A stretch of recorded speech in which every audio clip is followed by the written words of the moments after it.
कडधान्याची भाजी म्हटलं की बरेच जणांना आवडत नाही, पण कडधान्याची भाजी जर मोड आलेले असेल ना, त्या भाजीला चव खूप छान असते.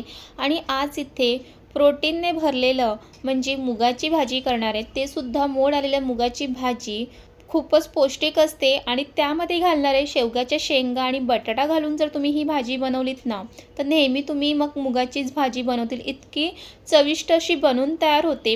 आणि ही भाजी आहे ना, अगदी 10 मिनिटात बनून तयार होते. जेव्हा पण तुम्ही घाईत असतील ना, तेव्हा तुम्ही अशा पद्धतीने एकदा ही भाजी बनवून बघा. चवीला पण खूप छान लागते. जर घरी कोणी मुगाची भाजी खात नसेल ना, तर त्यांना तुम्ही एकदा अशा पद्धतीने ही मुगाची भाजी बनवून द्या. तर चला मग आजच्या या चमचमीत मुगाच्या भाजीच्या रेसिपीला सुरुवात करूया.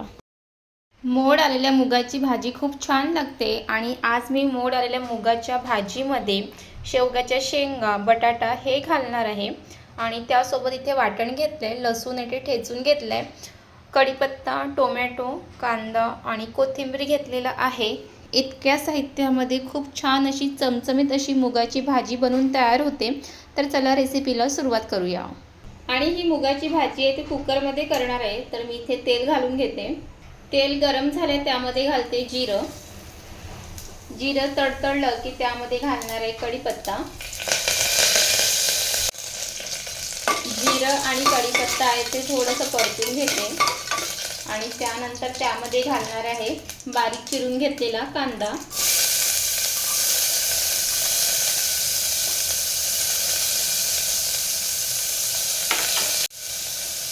कांदा सुद्धा छान परतून घ्यायचा आहे.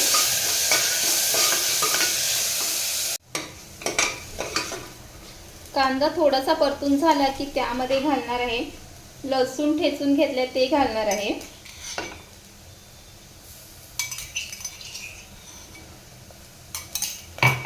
आणि लसूण सुद्धा तेलामध्ये छान परतून घ्यायचं आहे.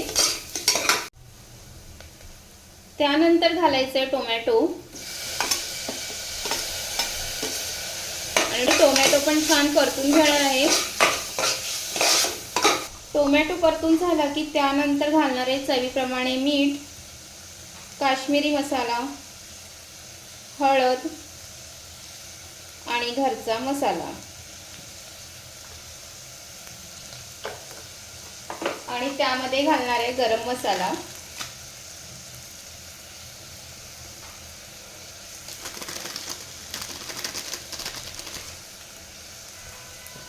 आणि त्यासोबतच घालणार आहे मोड आलेले मूग, शेंगा आणि बटाटा. मुगाच्या भाजीमध्ये शेवग्याच्या शेंगा खूप छान लागतात. एकदा नक्की टाकून बघा.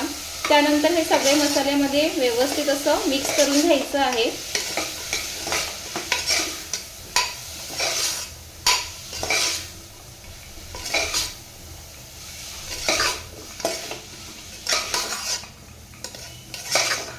तर इथे आहे ते सगळं व्यवस्थित मिक्स करून झालेलं आहे.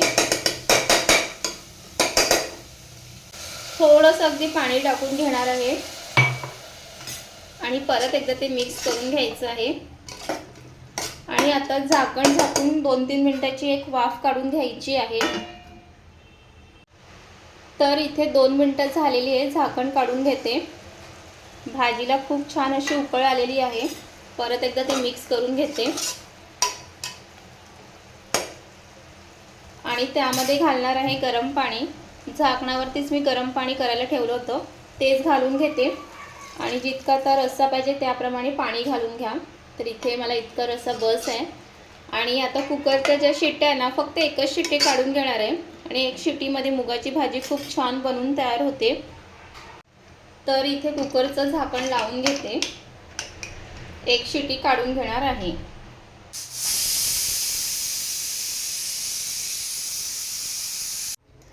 तर कुकर सुद्धा थंड झालेलं आता उघडून बघूया.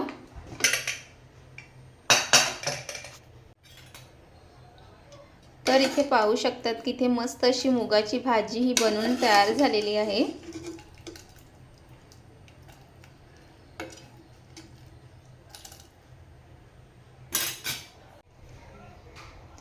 वरून घालणार आहे हिरवी कोथिंबीर.